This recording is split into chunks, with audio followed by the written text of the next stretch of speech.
Sí, vamos a hacer que el resto espere y los metemos a todos juntos cuando ya tenemos es el horario y tenemos una buena cantidad. Igual te digo, porque Sony,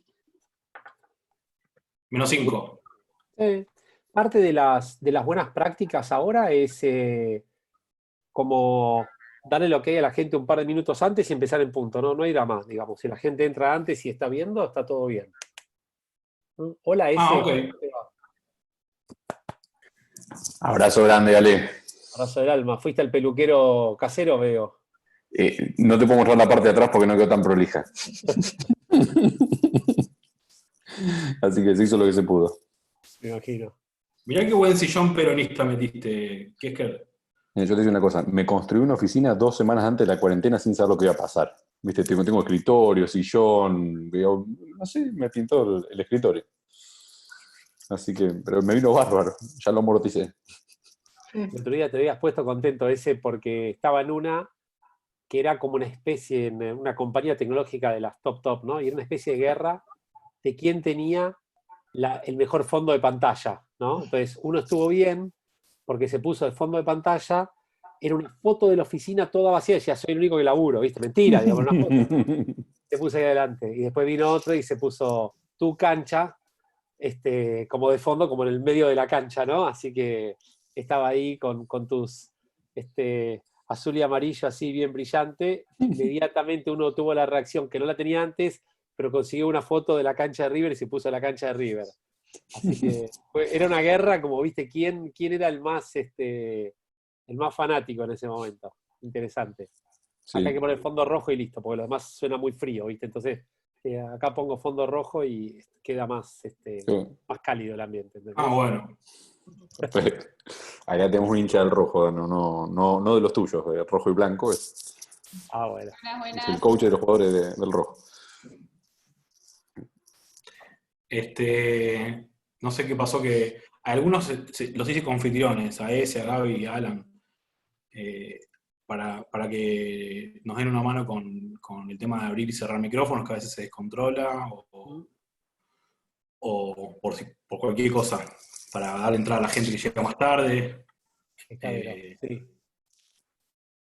Bueno, ¿qué hace? Empezamos a hacer que entre la gente. ¿Correcto?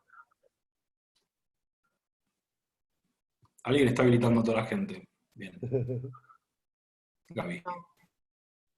Estoy leyendo quiénes son. Nada, está perfecto, es un control de acceso. Conocimientos de Bitajón, Gaby, están muy bien. Justo soy la única de este grupito que creo que soy la más alejada.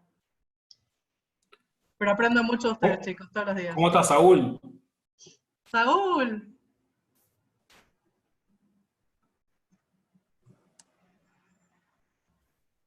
Vale, ¿estás al aire libre? ¿Cómo es eso?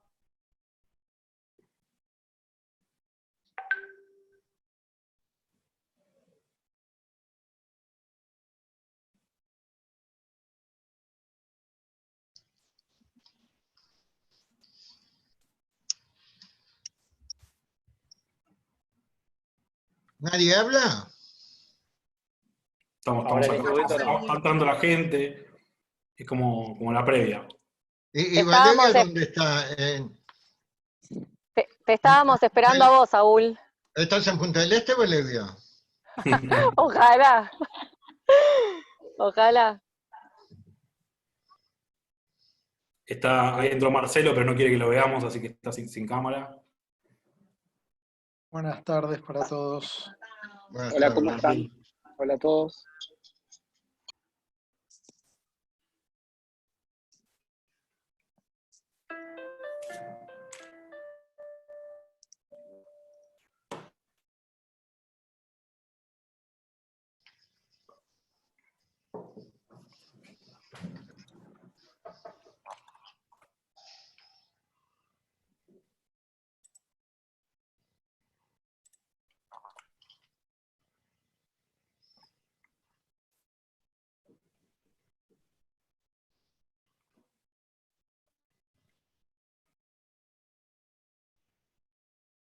La gente va llegando al baile.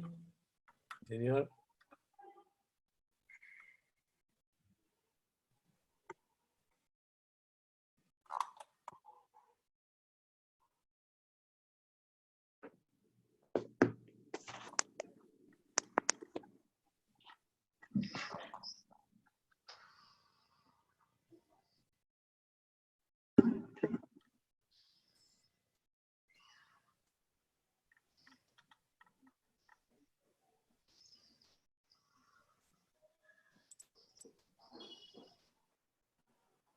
Buen provecho.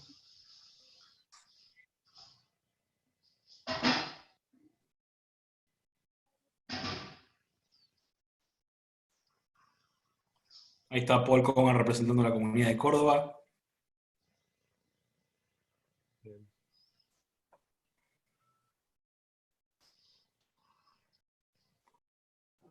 Marianito Millerman, que se sacó la barba.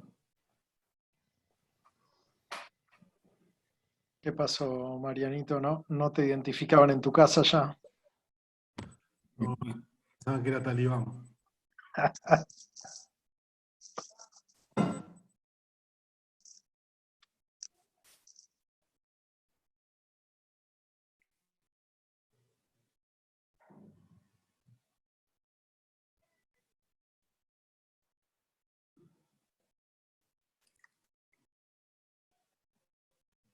Recién estamos hablando de los fondos, ahí entró, había uno que entró con un fondo del Leoncito de River de fondo. Sí, Ale Abra, pero quiso poner el de Braica ¿Comité Perú. de crisis puso a River? Todos los que estamos acá.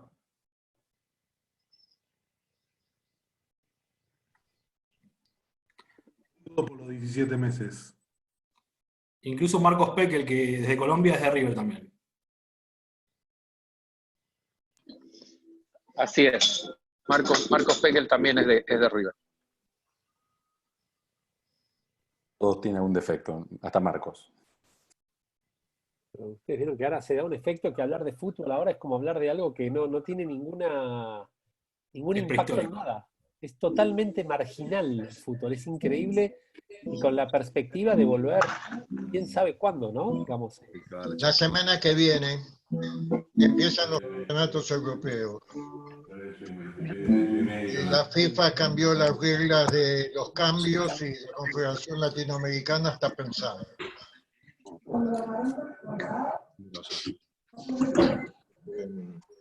¿Uruguay vuelve al fútbol, Saúl, o todavía no? La pregunta es si a alguien todavía le importa el fútbol o no. ¿la tienes? Sí. Pero espérate, no termina. Yo creo que esto es un plan de arrancar.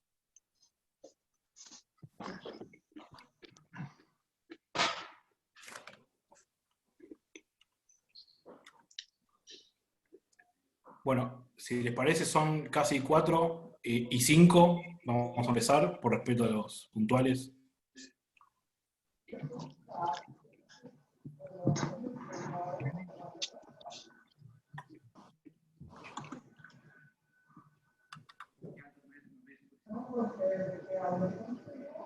Hola Silvia desde El Salvador. Nico, ¿me sacás?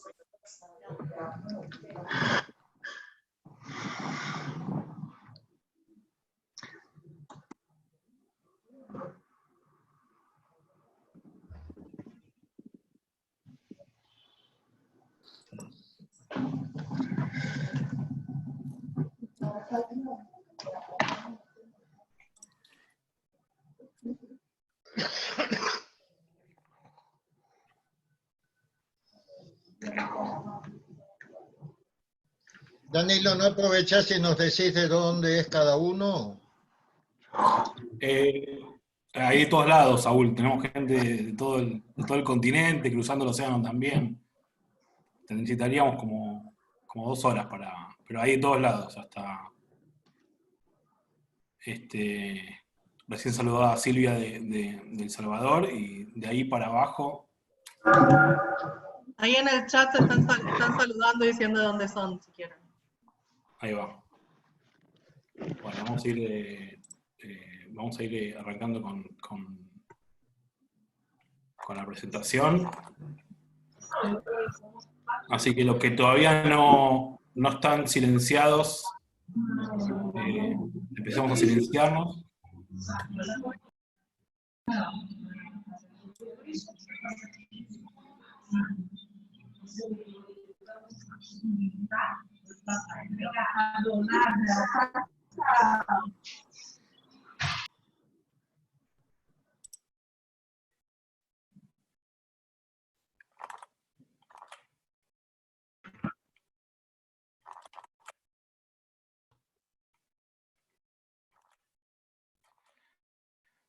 Bueno, vamos a ir empezando. Primero que nada, bienvenidos al Congreso Judío Latinoamericano, entidad que representa a las comunidades judías de Latinoamérica.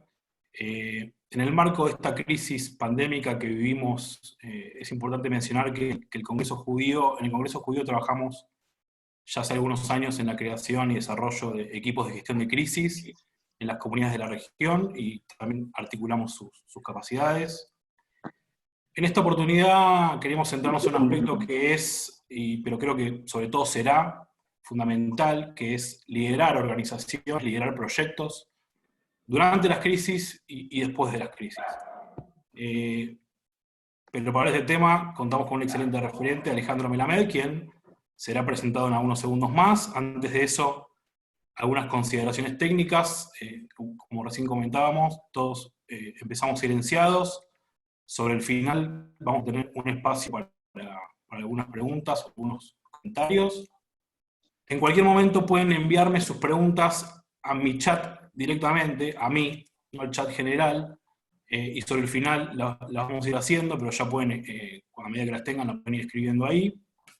Y si quedan preguntas fuera de término, pueden enviármelas igual, y yo se las voy a trasladar a Alejandro para que en la semana sean respondidas. Es importante mencionar que estamos grabando esta reunión para enviárselas a aquellas personas que no pudieron asistir. Antes de darle la palabra a Alejandro, quiero pasarle la posta a Ezequiel Kiesker, un experimentado colaborador del Congreso Judío también, y también temas de liderazgo. Así que, el micrófono es tuyo. Bueno, ante todo, buenas tardes a todos. La verdad es un placer estar acá con ustedes.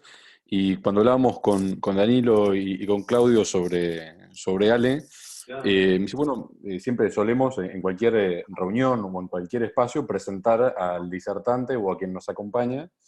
Y les quería contar, quizás más informalmente, digamos, hace algunas semanas Danilo me escribe por WhatsApp, me manda un mensaje diciéndome, estoy en una charla de liderazgo en una universidad y el orador me está rompiendo la cabeza. Le digo, ¿quién es? Me dice, Alejandro Melamed. Sí, aquí en Buenos Aires rompiendo la cabeza es una expresión positiva, por las dudas. Digo, me está abriendo la mente. Dije, pero pará, no solamente es un colega, sino que es un amigo, ¿sí? Y es un amigo de varias generaciones familiares entrelazadas. Entonces, dado eso, digo, en los próximos 30 segundos, hablando con Danilo, le escribimos un WhatsApp a Ale me dice, un placer. Y por cierto, no está de más decir que no es la primera vez que Ale trabaja o colabora con nosotros, sino que ya van varios años donde participó de un equipo que tenía como misión reformular o poner algunas ideas nuevas para tratar temas de antisemitismo y cómo los judíos de Latinoamérica y del mundo podíamos afrontar la crisis de antisemitismo que teníamos. Entonces, y algunas palabras para Ale, para quien no lo conocen, no solamente fue ejecutivo y vicepresidente de una de las compañías de recursos humanos más importantes del mundo, sino que se ha convertido en consultor, conferencista internacional, escritor, en todos temas que tienen que ver, también tiene su columna de radio, es decir, es quizás desde mi punto de vista una de las personas que más saben de liderazgo, de transformación en este momento en Latinoamérica, y la verdad que qué más lujo en este momento que poder tenerlo a él con nosotros. Y adicionalmente sobre eso, digamos, creo que es una muestra más donde el Congreso Judío busca al máximo referente en categoría para tratar de compartir conocimiento y valor con las Keilot en Latinoamérica. Así que, sin más preludio, después tomaremos la palabra para hacer alguna mención especial al final de su charla. Pero en un día muy especial, le agradecemos especialmente a Ale estar acá con nosotros, y sin mucho más preludio le damos la palabra y le agradecemos por dedicar su tiempo a la causa judía. Excelente, Ese, muchísimas gracias. Y para mí un placer y un privilegio poder estar con ustedes. Honestamente, si hay algo que valoro, digamos, de mi herencia judía y de mi práctica cotidiana judía, es la posibilidad de conectarme con personas que hacen cosas que van más allá de lo habitual. De mi punto de vista, digamos, y además de lo que dijo Ese, en mis estudios formales yo tengo como dos instancias que se conjugan. Por un lado, tengo un doctorado en Ciencias Económicas de la Universidad de Buenos Aires, pero algo que no figura en general en mi currículum es que soy egresado del Seminario Rabínico Latinoamericano, donde hice todas las etapas de conocimiento. Y la verdad que a mí me enorgullece mucho poder contribuir con diferentes comunidades y en diferentes instancias, porque es lo que llevo en la sangre y lo que me parece que realmente nos representa a cada uno de nosotros.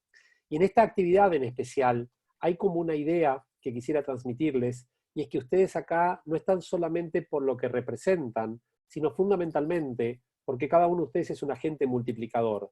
Con lo cual, si nos ponemos a pensar la cantidad de personas que van a ser impactadas por estas palabras que vamos a compartir, son un montón.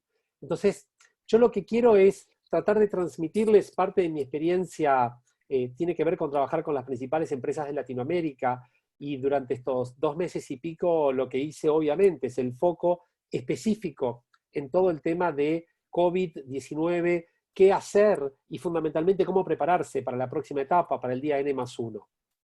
Entonces, lo que voy a hacer es compartirles algunos aprendizajes. No vengo del lugar del que sabe, sino fundamentalmente del lugar que impulsa que pensemos. Mi rol en general en las organizaciones tiene que ver con tratar de instalar la pregunta para que ustedes puedan generar su mejor versión. Y en este sentido, lo primero, ¿se ve bien ahí la presentación? ¿Estamos ok? ¿Se ve la presentación? Estamos ok. Perfecto. Entonces, lo primero que quería contarles es que nuestra agenda cambió. Cambió de un día para otro, cambió sin pedir permiso, y no sabemos hasta cuándo va a estar instalada. Y acá tenemos uno de los principales inconvenientes, porque estamos trabajando sobre un no saber, pero un no saber cuándo termina. Entonces no es que uno tiene, bueno, hay una situación A, B, C, D que va a durar 15 días, un mes, no sé, hay un problema climático, hay un problema que tiene que ver con, no sé, con una cuestión X, Y o Z. En este momento hay un enemigo absolutamente invisible, pero que está instalado hasta no sabemos cuándo. Ahora, en función de esto, creo que parte de lo que estamos visualizando tiene que ver con esto que salió la semana pasada en las revistas más, me parece a mí, más importantes que hoy en día se está viendo a nivel mundial, que es esta revista Click. Y tiene que ver con que la mayoría de las organizaciones, incluyendo las comunitarias, pensaban que el tema de la transformación digital no tenía nada que ver con ellos. Y acá tenemos el primer tema. Porque muchos de los líderes, organizaciones comunitarias, no comunitarias, empresarias, públicas, privadas, pensaban que era para el de afuera la transformación digital. Y sin embargo el COVID-19 resultó ser como un artefacto explosivo que lo tienen la mitad ahí de su mesa y no saben qué hacer. Creo que esto entonces es un poco la demostración de cómo aquellos que han trabajado sistemáticamente en mejorar sus plataformas digitales, en tratar de mejorar sus mecanismos de conexión, pudieron más rápidamente resolver la situación y avanzar. Y acá tal vez el concepto que quisiera transmitirles es qué está pasando con las comunidades. ¿Qué comunidades se han quedado paralizadas? ¿Qué comunidades han podido avanzar? ¿Qué comunidades han tenido capacidad de respuesta? ¿Qué comunidades no han tenido capacidad de respuesta? Y fundamentalmente, ¿cuál es el rol que tienen los líderes comunitarios en este tipo de situaciones? Y para avanzar con el concepto, quiero como plantar cuál es la mirada. Esto es un concepto de Harvard que les quiero traer, y es qué es lo que está proponiendo hoy altísimo nivel organizacional, cómo deben posicionarse los líderes. Y es lo que llaman la mirada bifocal. La mirada bifocal es poder mirar el corto y el mediano plazo simultáneamente.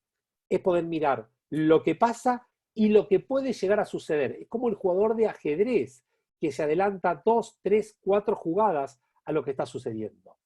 Y en esta dirección, me parece a mí que tenemos que comprender claramente que el rol de un directivo institucional no puede ser anclarse en la crisis. Porque aquella persona que solamente ve la crisis, lo que hace es tener la actitud de ir cavando un pozo. Entonces, cuando uno cava un pozo, cada vez empieza a estar más profundo y cada vez más oscuro. La mirada que se propone con esta mirada a corto y mediano plazo simultáneamente es pensar que estamos en un túnel. Y estamos cavando el túnel, pero lo que estamos haciendo es acercándonos a eso que en algún momento la luz va a venir. Para sintetizar esta idea, lo que les diría es que tenemos que poner foco en el presente mirando hacia el futuro. Como decía el rabino Marshall Mayer, tenemos que estar con los pies sobre la tierra, pero mirando al cielo y con un Tanaj o con una Torá bajo el brazo. Me parece que esta debería ser la manera mediante la cual cada uno de nosotros puede empezar a posicionar la problemática. Desde ya que la crisis requiere foco. Pero si exclusivamente tenemos foco, no llegamos a ningún lado. Ahora, ¿qué es lo que sucede acá? Si no nos dedicamos al presente, no tenemos futuro. Ahora, si exclusivamente nos dedicamos al presente, tampoco tenemos futuro. Por eso es que los líderes tienen que estar permanentemente con doble mirada sobre esta misma problemática. Entonces, ¿cuáles son las capacidades, las competencias que requerimos de los líderes? La primera capacidad tiene que ver con abrazar la incertidumbre. No tenemos idea lo que va a pasar. No lo sabemos, no tenemos certezas. Todos, y yo estoy seguro que todos los que estamos acá, estamos rezando todos los días para que aparezca la vacuna creada en Israel, para que aparezca el remedio inventado en Israel. Es como que, yo les diría, sería como uno de los principales orgullos que podríamos tener, y sería como poner sobre la mesa el conocido concepto de tikkun olam, de reparar el mundo. Sería formidable, y de hecho hay grandes avances. Pero tenemos muchas incertidumbres, ni siquiera en Israel se sabe eso. De hecho, les cuento, hablando con mi amigo Ale Roisenthal. Ale Roisenthal es un médico argentino que vive hace muchos años en Israel, odontólogo es en realidad, pero se dedicó a la cirugía él, que trabaja en un hospital en el norte de Israel, que se destacó por atender a chicos sirios en la guerra siria, que los pasaban a Israel por un salvoconducto, y él era el médico que los atendía. Y él me explicó algo que me sorprendió mucho. Me dice: Ale, mirá, la medicina de Israel está muy avanzada y estamos preparados para ataques de bombas, para ataques de misiles, inclusive para ataques nucleares. Pero para el COVID nadie estaba preparado. Entonces, el primer tema es manejar la incertidumbre. El segundo es manejar la ambigüedad. La ambigüedad porque primero nos dicen que los tapabocas son buenos, después nos dicen que son malos, después que es obligatorio. Primero nos dicen que los deliveries es una actividad prohibida, después que es una actividad esencial. Bueno, es la ambigüedad que está teniendo esto porque nadie tiene claridad. Por otro lado, vinculado con la ambigüedad, tiene que ver con la ambivalencia. También esto de parece que vamos para un lado, parece que vamos al otro, y eso nos lleva a una tensión, que esta tensión muchas veces, más que ser creativa, es una tensión degenerativa. E inclusive, lo que tienen que hacer los líderes hoy es abrazar el conflicto, porque vivimos en conflicto permanente, y creo que dentro de las comunidades judías, obviamente, los conflictos aparecen. ¿Cómo se van a bancar las comunidades judías? ¿Qué va a pasar con las comunidades judías y Yamim Noraim cuando la gente se acostumbre a participar por Zoom de un Kabbalat Shabbat? ¿Por qué va a pagar por ir al templo? Ustedes fíjense la cantidad de cosas que empiezan a pasar, y con diálogo con diferentes líderes comunitarios, yo les decía, hay que empezar a pensar de una manera diferente lo que estamos hablando nosotros. Y entonces me parece que ahí parte del pensamiento que todos nosotros debemos brindar es un pensamiento que va un poco más allá. ¿Y saben qué? Hay incertidumbre. ¿Saben qué? Hay ambigüedad. ¿Saben qué? Hay ambivalencia y hay tensión y hay conflicto. Pero este es el momento en el cual se ven los verdaderos líderes. Y este es el momento de salir a la cancha y poner todo y no dejar nada para ofrecerlo por el bien de nuestras comunidades. Entonces hay tres cuestiones que son clave. Y acá traigo algo de mi amigo Claudio Suchovicki, que él dice que para que un título, fíjense ahora con tanto tema que hay con las acciones, con los bonos, con la credibilidad en los países y todo esto que está pasando con la confianza, él dice, hay tres cuestiones por las cuales un título, una acción, un bono crece. No es por el resultado que está dando hoy, tiene que ver con futuro. Entonces, primero, tenemos que inspirar confianza. Segundo, tenemos que inspirar credibilidad. Lo que digo yo se tiene que creer. Y fundamentalmente generar expectativas positivas. Entonces, así como en la economía yo voy a invertir en una acción, en un bono o en título que me inspire confianza en quien crea y con quien tenga expectativa positiva, lo mismo deben hacer los líderes de instituciones comunitarias. Si yo no inspiro confianza en mi comunidad, si yo no soy creíble y no genero una expectativa positiva, nadie va a querer, entre comillas, invertir en un líder como puedo ser yo. Y acá viene tal vez el concepto más como disruptivo, les diría, ¿no? Porque siempre nos dicen que tenemos que llegar a la zona de confort, y está en la zona de confort. Y la realidad es que los líderes que manejan apropiadamente las crisis tienen que estar cómodos con lo incómodo. fíjense que parece contradictorio y ambivalente. Bueno, es justamente parte de la trascendencia de este momento. Con lo que es extremadamente incómodo, mostrarse cómodo. Acá hay un concepto que quisiera traerlos y para mí les diría que casi podría ser como un hilo conductor de lo que podría trabajar las diferentes comunidades. Tiene que ver con un autor que hoy en día está muy en boga, que es el autor, se llama Nassim Taleb. Nassim Taleb es un autor de origen libanés, que se fue a vivir a Estados Unidos hace muchos años, enseñó en varias universidades, etc. El primer libro, alguien me parece que tiene encendido el micrófono, si lo pueden apagar.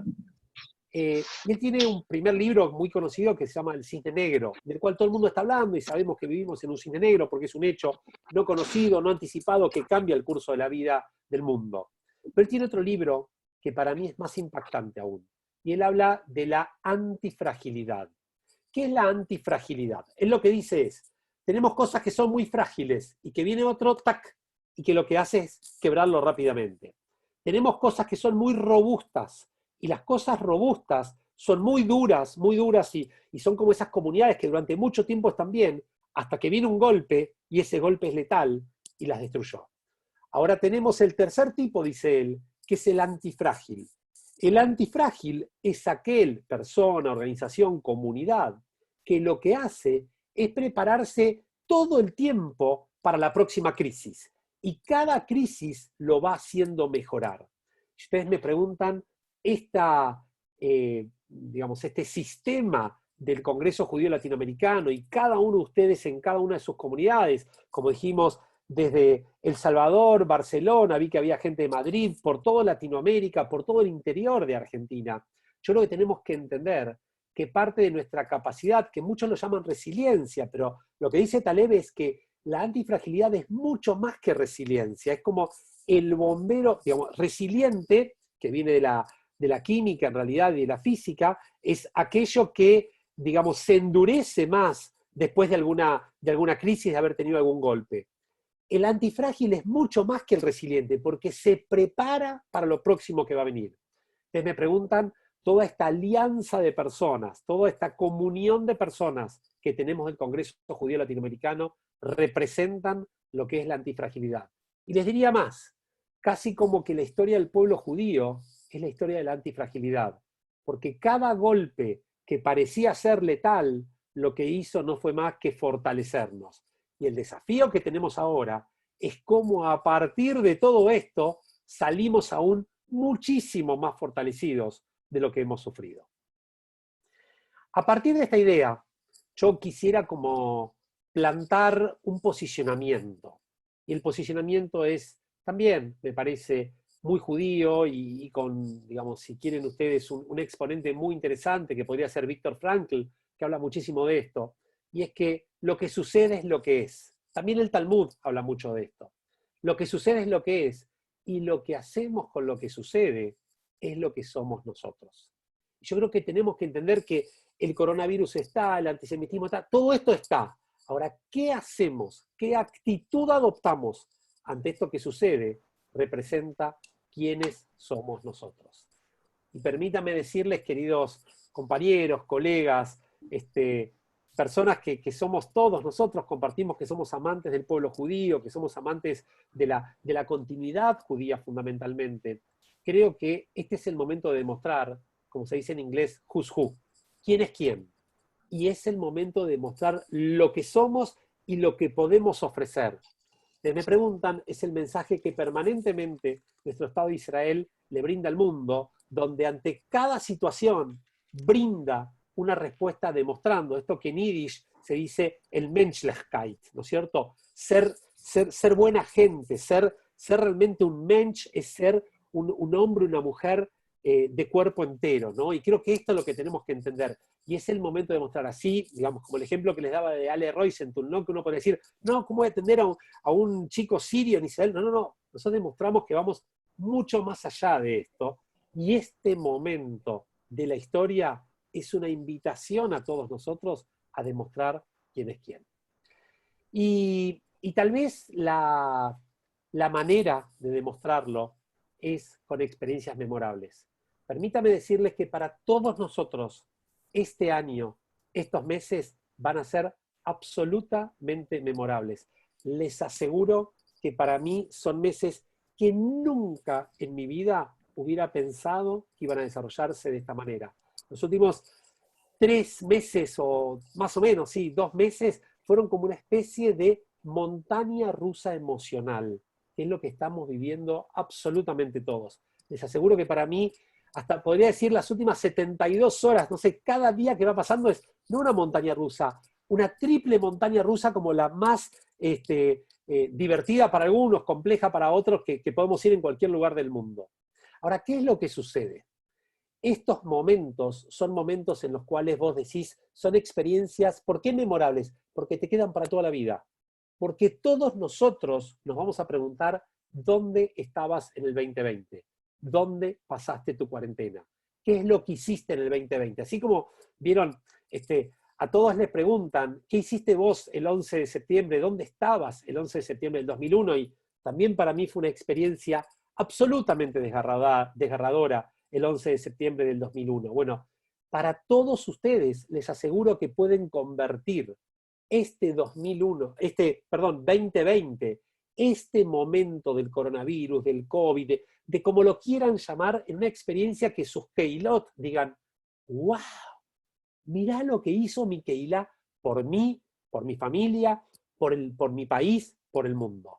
Y esto es lo que quiero transmitirle. Tenemos una oportunidad histórica de generar una experiencia memorable que la gente no se le olvide más. Entonces, cada cosa que hagamos, cada intervención, cada oportunidad de contribuir, cada actividad que tengamos, a la gente le queda de por vida, porque así como no nos olvidamos, no sé, ¿dónde estabas en el momento este es un momento que le va a quedar a todos. Entonces, mi invitación a todos ustedes, queridos amigos, es pensemos en hacer cosas de altísimo impacto.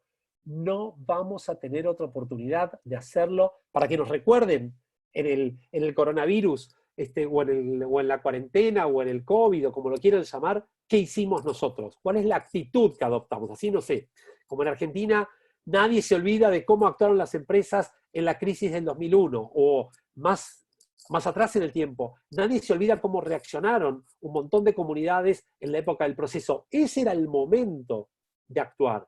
Bueno, este es el llamado que tenemos todos nosotros, porque todos los que están acá tienen un rol de liderazgo en sus propias comunidades. Entonces, la invitación de todo corazón les hago es, piensen qué experiencias memorables. La pregunta que deberían hacerse es, ¿cómo piensan que van a ser recordados?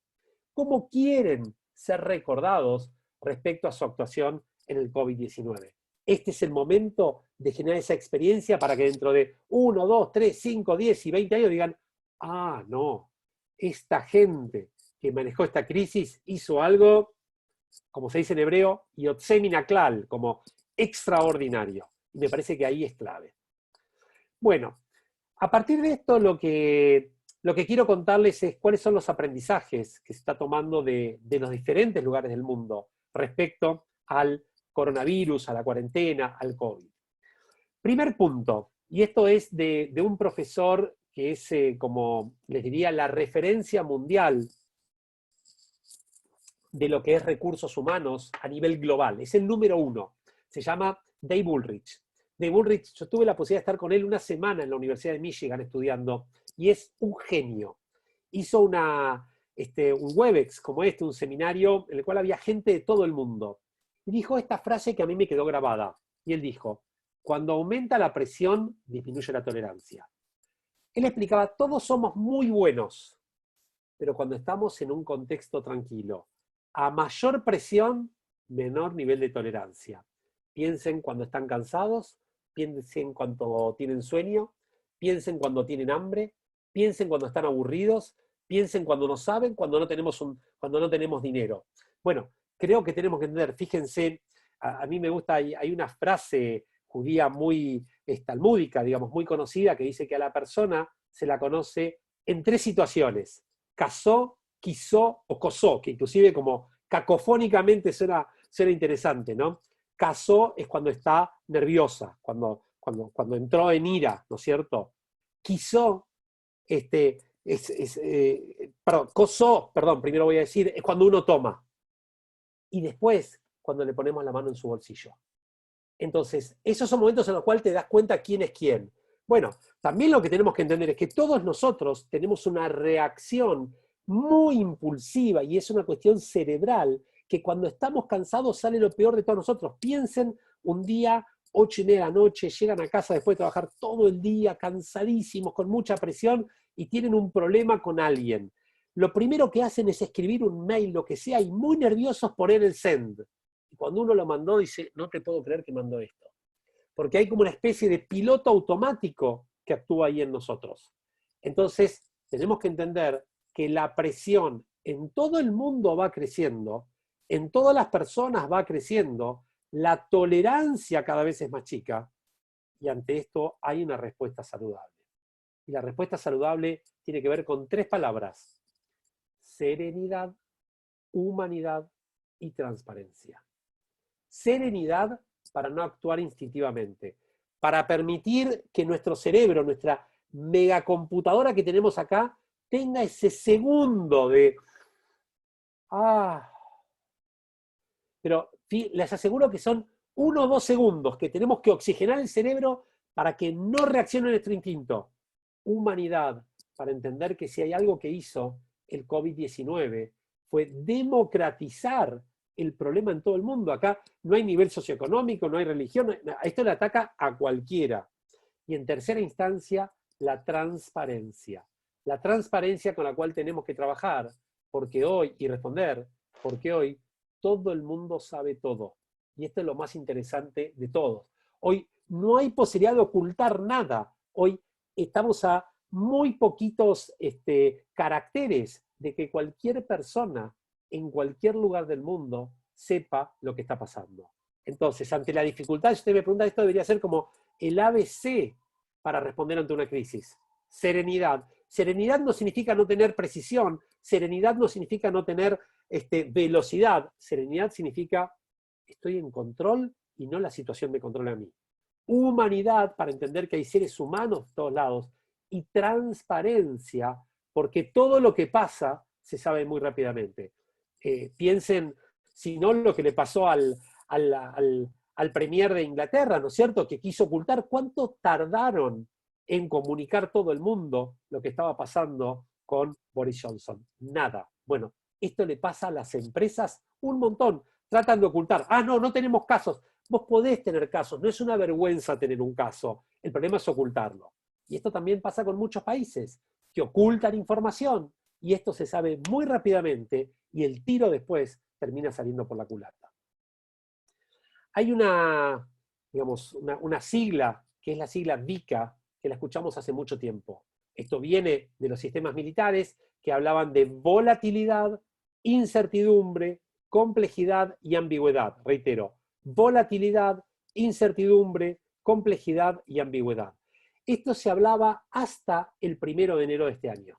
Esto ya quedó viejo, porque no solamente que es volátil, incierto, complejo y ambiguo, sino que es un VICA exacerbado y potenciado. Estamos ante un contexto donde, miren, algo que me impactó, anteayer, hablando con los directores de yo creo que la empresa 1 o 2 del mundo de tecnología, él me decía, la nueva planificación que tenemos es a 3 días, 3 semanas, 3 meses. Más no podemos planificar.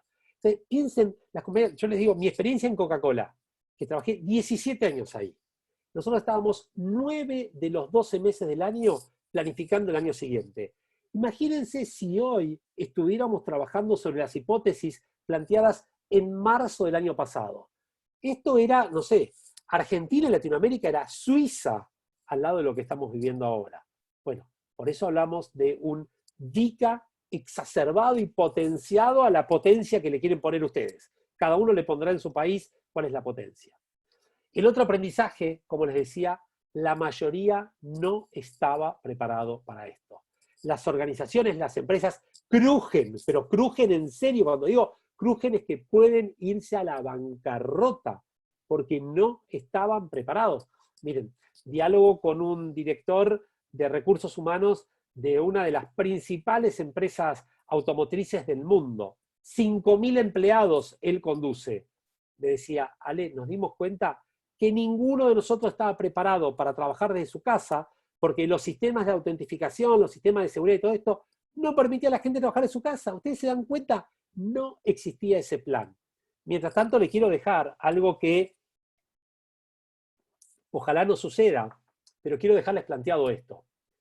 ¿Qué harían si el virus que se presenta mañana no es un virus que se transmitió de un animal a un ser humano y de un ser humano a otro ser humano, sino el virus hubiera sido un virus tecnológico? ¿Qué haríamos nosotros si careciéramos de los celulares, si careciéramos de las computadoras, de internet, de Wi-Fi? ¿Cómo reaccionaríamos? No sé, les soy honesto, no sé qué sería peor para nosotros si uno o el otro. Me recordaba esto, y en esa época trabajaba en Coca, y muchos se lo van a acordar, con el famoso I2K. Cuando estaba venía el año 2000, muchos de nosotros, yo personalmente les digo, yo tuve que estar de guardia esa noche del 31 de diciembre, y tuvimos que imprimir todo porque decía que se iban a destruir las computadoras y que no iba a existir más por los códigos, no me acuerdo qué. Bueno, ahora, ¿quién dice que eso no puede venir? ¿Acaso no sería mucho más fácil que generen un ataque así? Todas las empresas están trabajando justamente en los sistemas de seguridad porque hay mucha vulnerabilidad con tanta utilización de los sistemas. De hecho, Zoom tuvo varios problemas de ataques y sabemos de ataques antisemitas también. El otro tema es que lamentablemente no tenemos el control de todo, pero sí controlamos muchas cosas. Entonces ustedes, cuando trabajan en los sistemas de crisis, cuando trabajan en los temas del día después, ¿qué sí controlamos y qué sí depende de nosotros? Pero hay un montón de cosas que nos excede a nosotros que pensábamos que estaba controlado.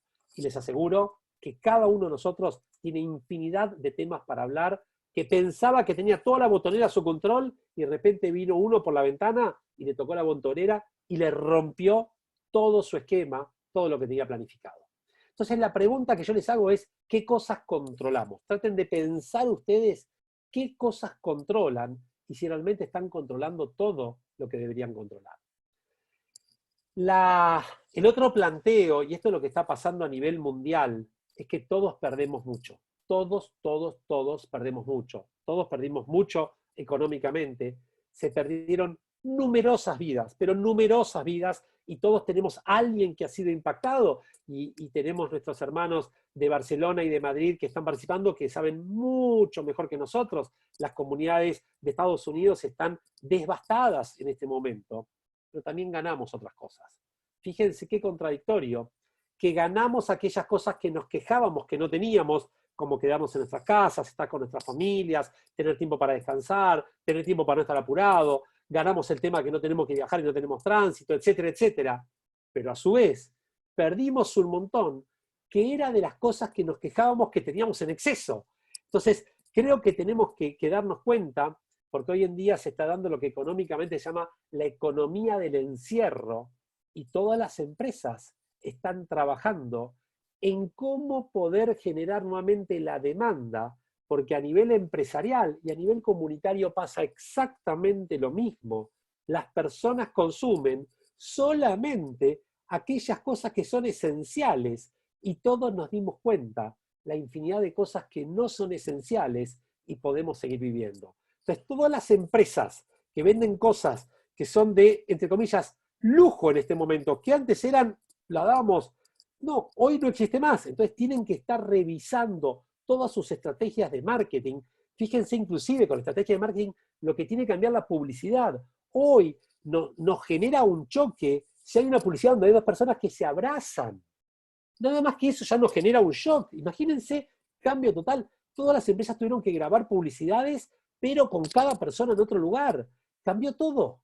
Bueno, eso es lo que tenemos que pensar. Ahora, ¿qué es lo que buscan las personas? Esto sépanlo. Las personas buscan cuidado. Todos queremos que nos cuiden. Si hay algo que está buscando todo el mundo, es que nos cuiden.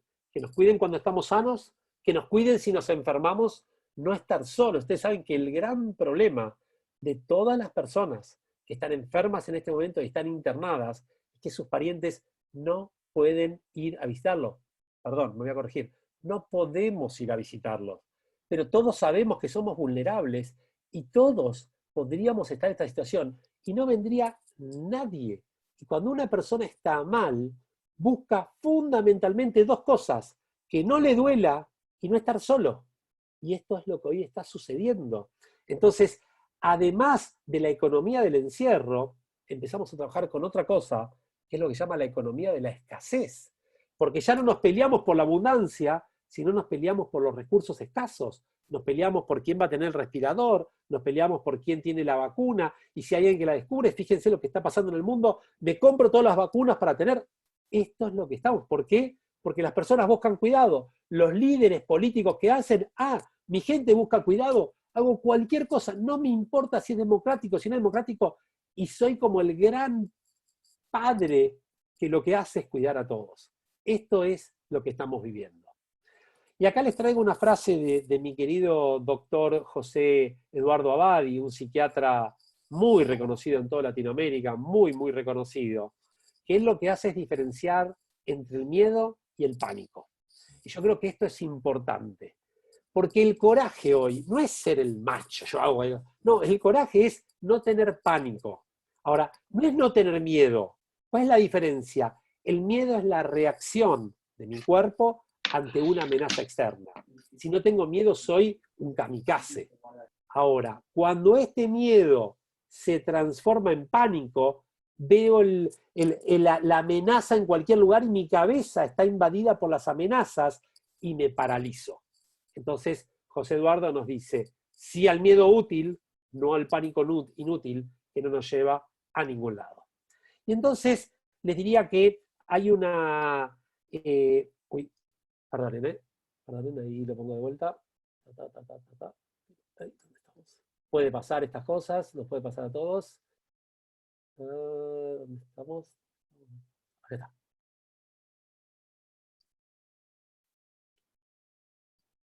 Ahí estamos. Un segundo está en negro y ahora lo van a ver bien. Ahí está. Un segundo. Bien. Entonces hay una respuesta, y la respuesta es la humildad. Humildad que les puedo asegurar que nuestro pueblo tiene años y años de recorrer el concepto más adulto, más profesional, más serio, más profundo de lo que es la humildad. Y además, yo les diría que la humildad, he aprendido mucho de esto, de una persona que es muy amiga del Congreso Judío, y es el Papa Francisco. Y hay un libro muy interesante, que se llama El liderazgo a través de la humildad. 13 lecciones de liderazgo del Papa Francisco, escrito por un hijo de sobreviviente de la Shoah. Con lo cual ahí se combina todo. Y lo que es la humildad hoy en día es reconocer que no tengo todas las respuestas. Es reconocer que soy ni más ni menos que un ser humano. La humildad es simplemente darme cuenta que tengo que escuchar más de lo que hablo.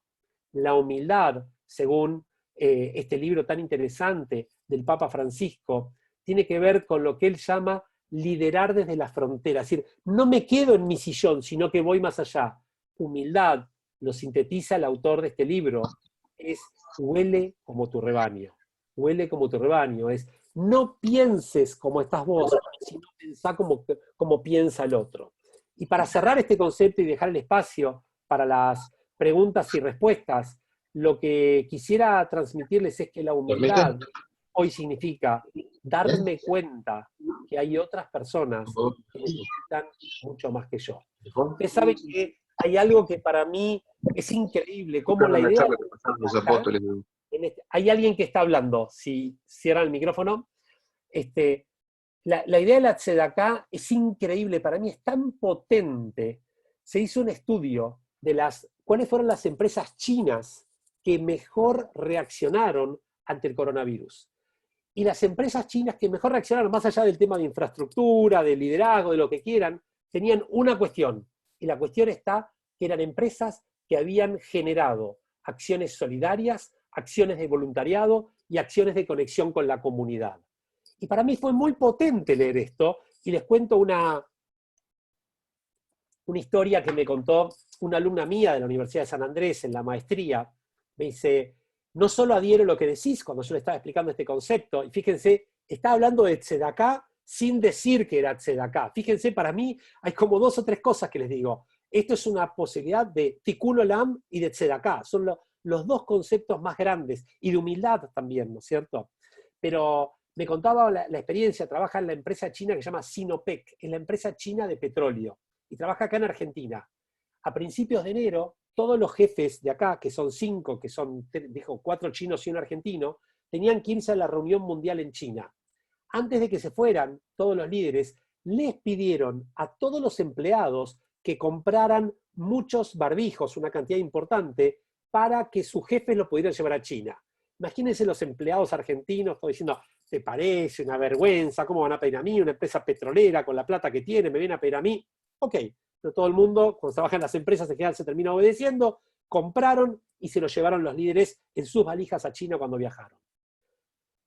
Nunca más escucharon del tema. Sin embargo, el día anterior a que se declare el aislamiento social preventivo y obligatorio en Argentina, cada empleado de la empresa Sinopec recibió un kit así, de barbijos, para protegerse en su casa.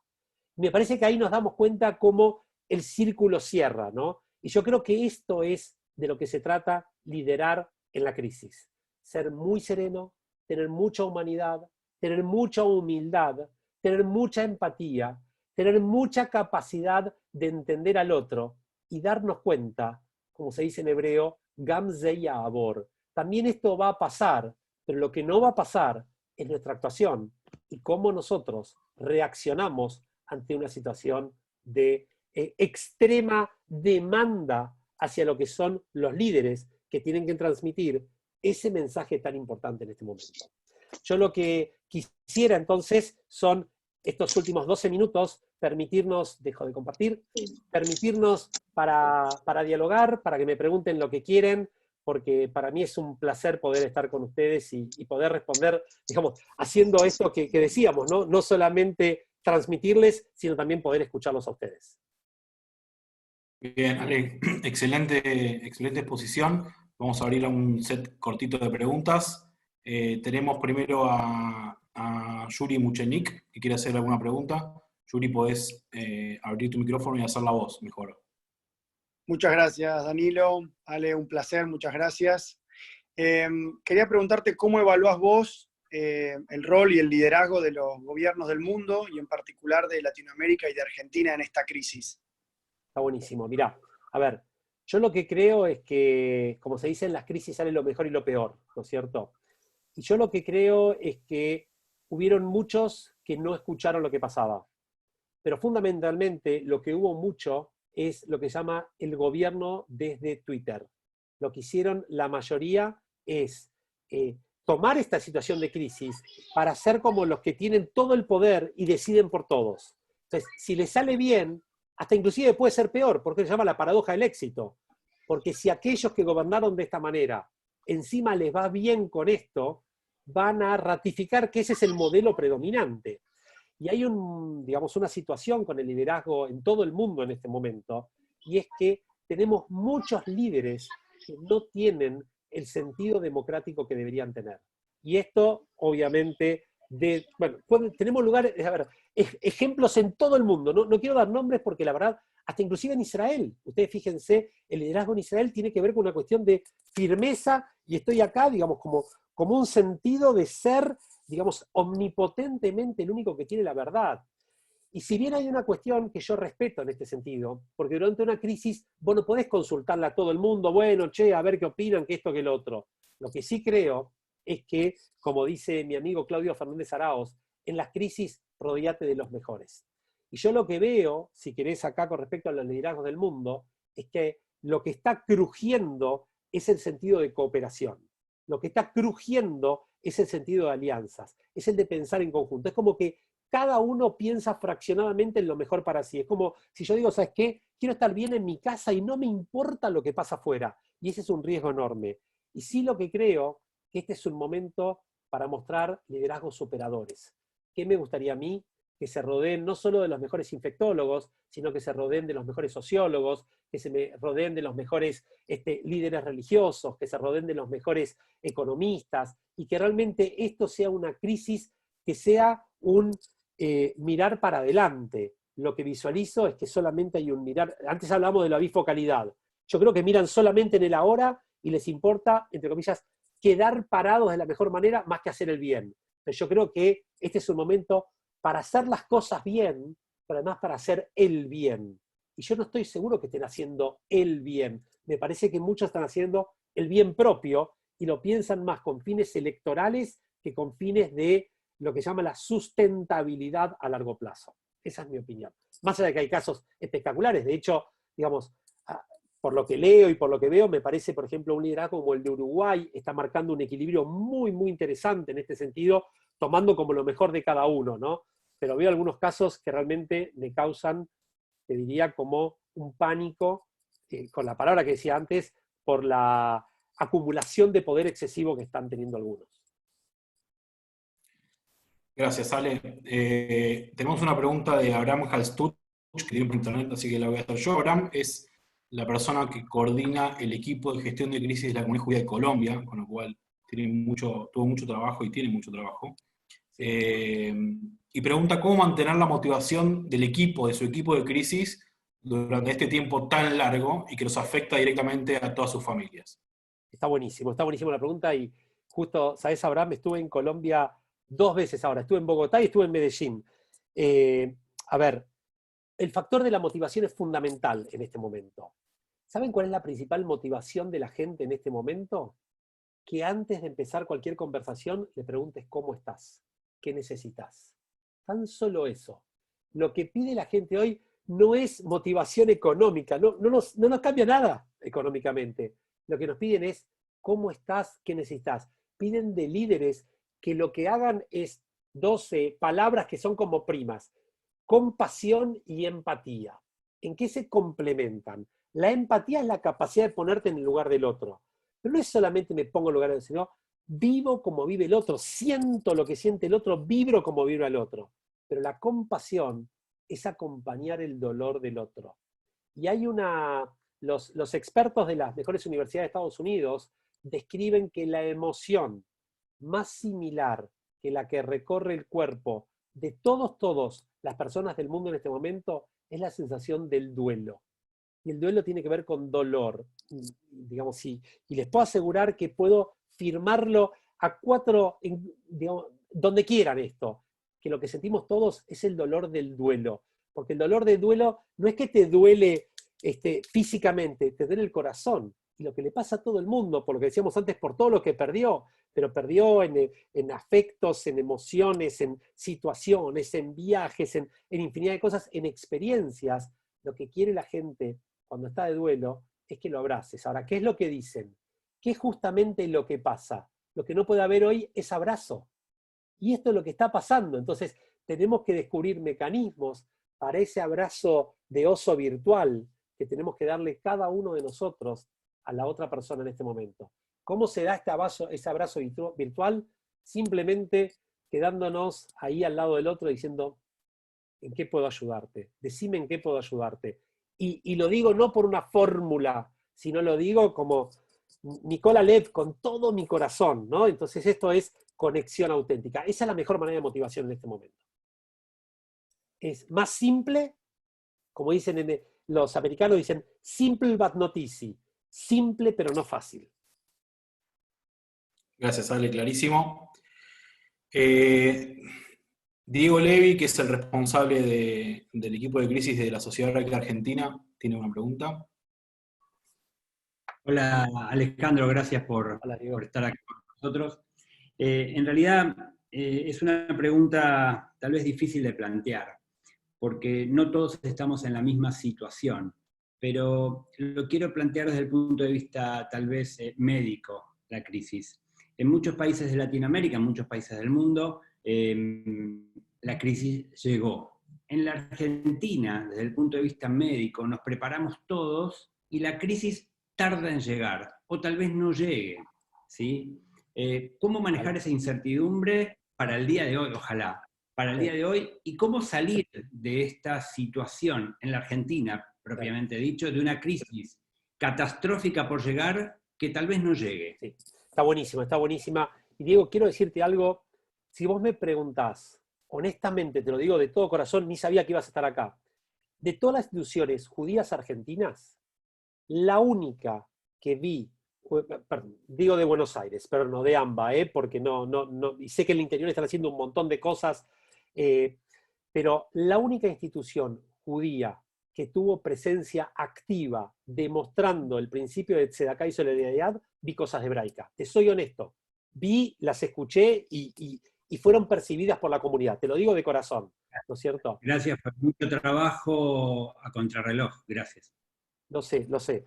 Y no los conozco, te soy honesto. Es lo que, y mejor porque se escucha de afuera. Pero más allá de esto, lo que te digo es lo siguiente. En realidad, hay un tema que nadie lo está considerando.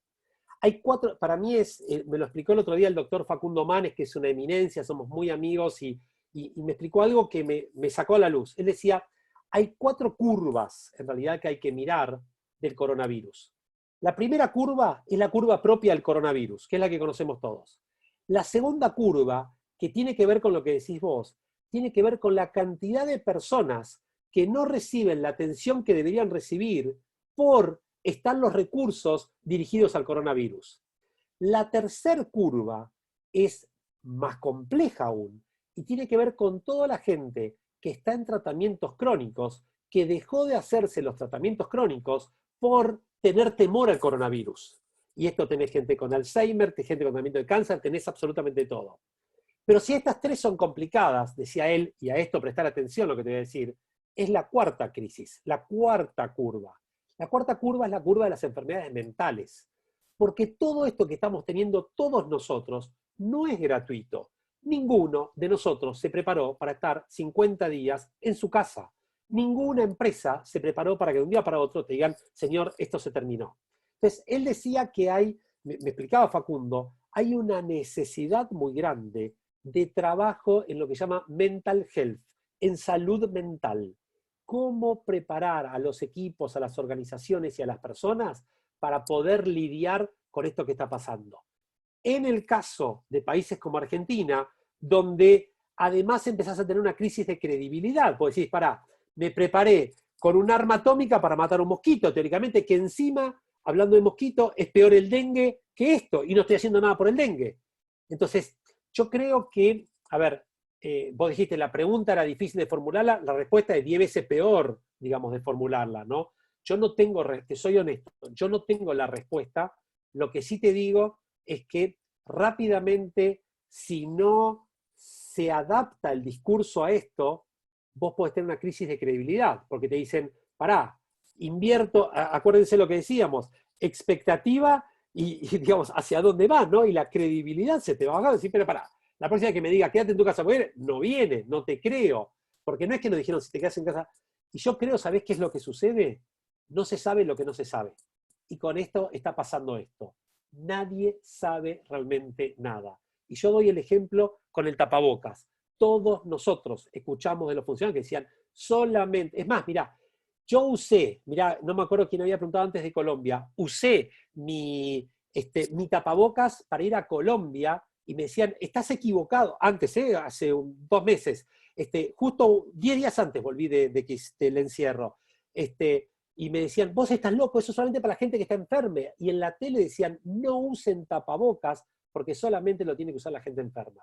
Respuesta concreta, hay cosas que no sabemos que no sabemos. Hay 4 tipos de cosas, las que sabemos, las que sabemos que no sabemos, las que no sabíamos que sabemos, y todos estamos descubriendo que somos especialistas en Zoom ahora. Fíjense, ninguno de nosotros conocía Zoom. Hoy todos somos especialistas que compartí pantalla, que esto, que el otro, os invito tanto. Ahora, lo peor de todo esto es lo que no sabemos que no sabemos. Lo que vos preguntás está en el 4º cuadrante. Si estuviera mi Bobe te diría, ich weiß nicht. No tengo la más remota idea a lo que me estás preguntando. No lo sé, no lo sé. Bárbaro. Los que no hablan Ish es no sé, significa Ich weiß nicht. Bien. Vamos a hacer una última pregunta. Igual antes, solo aclarar esto de la salud mental en todos los equipos de gestión de crisis de la comunidad con las que trabaja con los que trabajamos del Congreso Judío, hay el Task Force de la salud mental está súper desarrollado, y de hecho hay muchas profesionales de la salud mental en esta reunión ahora. Excelente. Sí. Vamos a ir a una última pregunta. Gaby Uznik. ¿Qué tal? ¿Cómo estás, Ale? Muy bien. Mi pregunta es la siguiente. Estuvimos hablando de todo lo que ocurre o las acciones para tomar durante la crisis, ¿sí? Y durante la crisis inclusive tenemos ciertos permisos porque es una crisis nueva que, como dijiste, no hay nada escrito, nadie la atravesó, es absolutamente nueva en todo sentido. Digamos, si hubiese habido un huracán, una guerra o otra cosa, ya en algún lugar pasó, pero esto no. Mi pregunta es, el día después, mañana terminó, se solucionó, volvemos a la normalidad. ¿Qué tenemos que hacer? ¿Dónde tenemos que poner el foco? Porque bien, está buenísimo. Ahora ya hablamos de todo eso y después la gente va a querer volver a una normalidad. ¿Cuál es? Está buenísimo. Está buenísimo. Mirá, exactamente como lo planteás, me lo plantearon, y fíjate lo que son las cosas, de la principal empresa alimenticia del mundo, y tengo este viernes con todos los líderes, los 18 líderes que tiene esta organización, me plantearon que quieren trabajar con esto. La realidad, Gaby, te diría que nosotros entramos en lo que se llama la NN. La NN es la nueva normalidad. El problema que tenemos la mayoría es que pensamos la normalidad como lo que había antes, pero no sabemos cómo va a ser la nueva normalidad. Y acá te diría que hay dos autores que yo sigo respecto a lo que va a ser la nueva normalidad. Y los dos autores son Yuval Noah Harari. Yo le diría que Harari es hoy en día, y nuevamente Tikkun Olam, ¿no? Digamos, es profesor de la Universidad Hebrea de Jerusalén, digamos, es un orgullo que todos los líderes del mundo hablen de él. Y el otro es un coreano excelente, que en realidad era coreano, que se fue a vivir a Alemania hace mucho tiempo, se llama Bill Chulhan. Y ellos dos dicen lo siguiente: la nueva normalidad puede ser absolutamente diferente a la vieja normalidad, porque, fíjate, que te van a decir, primero, la nueva normalidad va a ser muy distinta si vos tenés o no tenés vacuna, la nueva normalidad va a ser muy distinta si vos tenés o no tenés remedio para esto. Entonces, ¿qué es lo que dicen? La nueva normalidad va a ser una cuestión de ir como, a ver, en términos futbolísticos alguien te diría como paso a paso, ¿no? Digamos, es como, y los hinchas independientes muy bien no nos hace pensar en esto, pero bueno, es como ir midiendo muy bien las acciones, punto número uno. Punto número dos, hay una palabra que es la que habría que utilizar y es tal vez la más importante, que tiene que ver con agilidad. Agilidad es la palabra que hoy las mejores universidades del mundo te dicen que es la respuesta que se quiere para esto. ¿Qué es agilidad? Así como nosotros entrenamos nuestro cuerpo en el gimnasio para poder responder ante distintas situaciones y poder reaccionar rápido, la agilidad es la plasticidad mental que tenés, y tenés que tener tu cerebro entrenado para ir adaptándote rápidamente a nuevos escenarios. Punto número uno. Punto número dos, vos tenés que armar en las organizaciones lo que se llama la agilidad organizacional, que la agilidad organizacional es, en lugar de trabajar como una cosa demasiado grande, en chiquititos. Y te lo sintetizo con lo que pasa con las empresas. Hace muchos años se decía, el grande se devora el chiquitito. Y nosotros éramos Coca-Cola y te puedo asegurar que lo que viniera, vení, papá, yo soy Coca-Cola, papá. Vi que había gente de Perú, bueno, vos tenés Inca-Cola que pensás es muy grande, me lo compro. Si no lo puedo derrotar, lo compro. Hoy en día, ¿qué es lo que sucede? El ágil se devora al elefante. El ágil, es como un Pac-Man, se lo devora. Entonces, ¿cuál es la respuesta? La respuesta es equipos por células muy, muy chiquititos que puedan rápidamente actuar, equipos interdisciplinarios, decisiones rápidas, decisiones veloces, pero acá te voy a dar el concepto central. La palabra clave para la agilidad es lo que se denomina aprender a aprender. Todos nosotros tuvimos que aprender a aprender nuevas cosas. Todos aprendimos de Zoom. Todos hoy somos súper especialistas en COVID-19. Fíjense, te preguntan lo que te preguntan. No, porque sí, no, porque mide tanto, porque en tanto tiempo, que si los 14 días, que si al día 12, que después quedas inmunizado. Perdón, un dato. El 31 de diciembre no existía la palabra COVID-19. La primera vez que aparece en el mundo es 31, 12, 19. ¿Ustedes se dan cuenta? Estamos hablando a nada de días que hoy todo el mundo ya lo naturaliza. Bueno, las mejores empresas son las que tengan más agilidad y más capacidad de aprender a aprender. Y ¿saben qué? El otro día lo escuché también buenísimo Claudio Sucho, que él decía, tener la mochila liviana. Este es un concepto central. La capacidad de tener la mochila liviana es cuando todos fuimos de Mahané, ¿qué te decían? Si te querés llevar todo, después no podés caminar ni 3 pasos. Para irte a un Mahané realmente que sea efectivo, y sobre todo, bueno, yo era macabeo en mi juventud, y cuando íbamos a Macabilandia y hacíamos los campamentos volantes, te decían, llévate lo mínimo de lo mínimo de lo mínimo, pero que puedas sobrevivir con eso. Y con eso puede estar, incluye el morph, incluye todo. Bueno, esto es, tener la mochila liviana porque vas a tener que ir de un lado para otro y rearmarte. Porque ¿saben qué? ¿Quién te garantiza que no haya el COVID-20? Ojalá que no. Pero ¿quién te garantiza que no haya nada de todo esto? Ya nadie tiene certezas. Creo que nadie tiene certeza. Entonces, para terminar la respuesta, la manera como se planifica hoy en las empresas es con escenarios alternativos. Entonces, lo que dicen es, escenario A puede pasar cualquier cosa, B, C, D, y bueno, si pasa A hago esto, si pasa B, si pasa C, y entonces de esa manera reacciona. Buenísimo, muchas gracias. Gracias, Ale, gracias, Javi. No sé si tenemos, tenemos tiempo para una pregunta más. Una más, última, que está buena porque tiene que ver con la toma de decisiones, así que se le voy a dar la palabra a Ari Berinstein. Amigazo, Ari, amigazo. Hola Ale, Hola, Ari. Qué bueno escucharte, ¿cómo va? Placer, ¿cómo estamos? Igualmente. Ale, Ale, dicen que cambió de teléfono la semana pasada, de número de teléfono. te llegó perfecto. Ale, hay muchas personas conectadas a este encuentro que, como decíamos, son líderes comunitarios que, digamos que desde los últimos 45 o 50 días no paran de tomar decisiones. Desde antes que haya cuarentena, cuando la cuarentena se hizo oficial, cierro los templos, no los cierro, ¿qué hago con la mikve? ¿Qué hago con el cementerio? ¿Qué hago con el vínculo? O sea, muchas decisiones, y la mayoría de las personas que están acá son también voluntarios, digamos, en la comunidad, no son profesionales. Entonces, ¿qué recomendación, qué tips nos podés compartir en este contexto de tomar decisiones casi cotidianamente cuando antes no pasaba? Digamos, quizás hacían una reunión quincenal o mensual o lo que sea, y ahora todos los días nos encontramos con un escenario nuevo. ¿Qué nos podés recomendar? Está buenísimo. Ari, mira, ahí lo que les diría es, la clave es la oxigenación.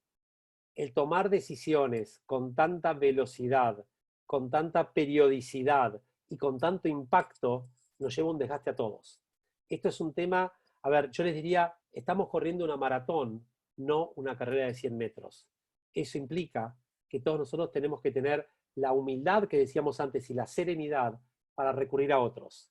Ustedes vieron como los equipos de básquet de Estados Unidos no están jugando todo el tiempo el mejor, van recambiando. Eso significa armarse equipos, ir registrando los aprendizajes, hacer mucho de lo que se llama el benchmark, es decir, el poder compartir con otros, el poder escuchar de otros, y el pensar también con el tema de priorización, si hay decisiones que realmente tenemos que tomar. Yo lo que veo muchas veces en directivos comunitarios es que generan acá hay como dos ideas que van en conjunto, ¿no? Por un lado lo que llama la paradoja del éxito, que les decía antes, y por otro lado el perfeccionismo. ¿Qué significa? Como esta receta me hizo tomar las mejores decisiones, pienso que la misma receta tengo que seguir utilizándola, y no es así. Y el perfeccionismo lo que te genera es la no delegación. Y este es un momento para poder delegar en otros, para poder escuchar, porque hay mucha gente preparada.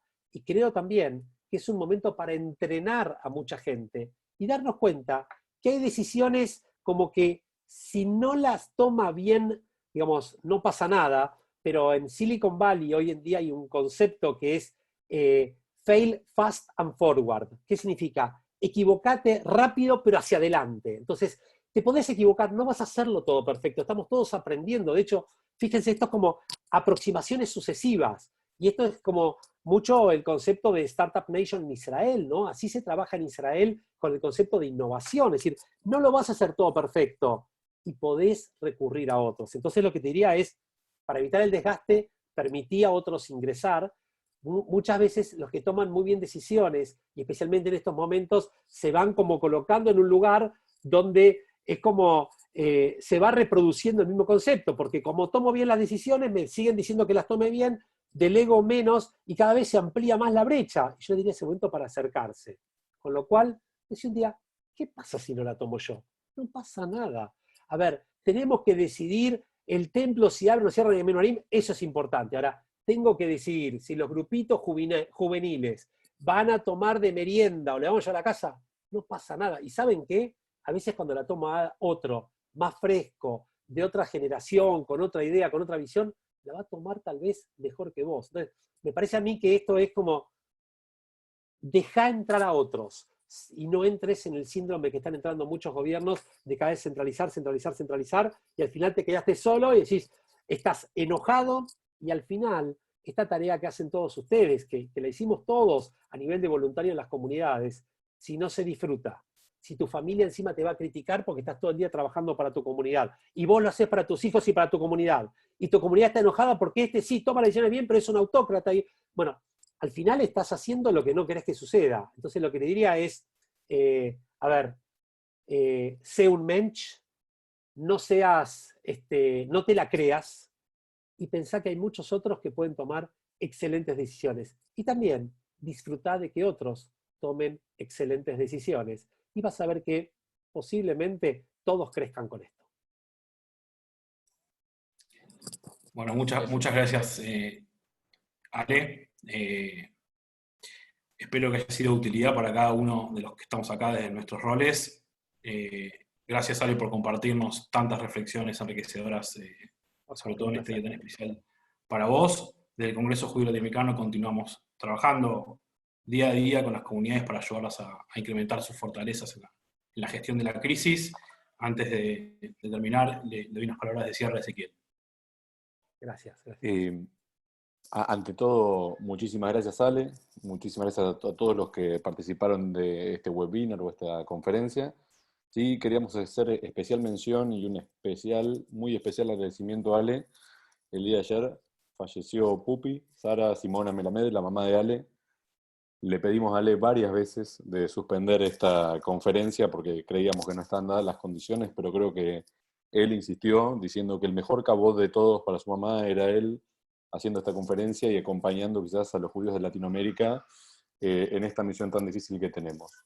Creo que es una muestra del mensch que formó tu mamá, así que te acompañamos con el corazón en esta situación y con esta consideración te agradecemos el doble. ¿Sí? Un placer. Te mandamos Gracias. un abrazo, como decís, siempre vos con el alma. Gracias. Adiós a todos, nos vemos.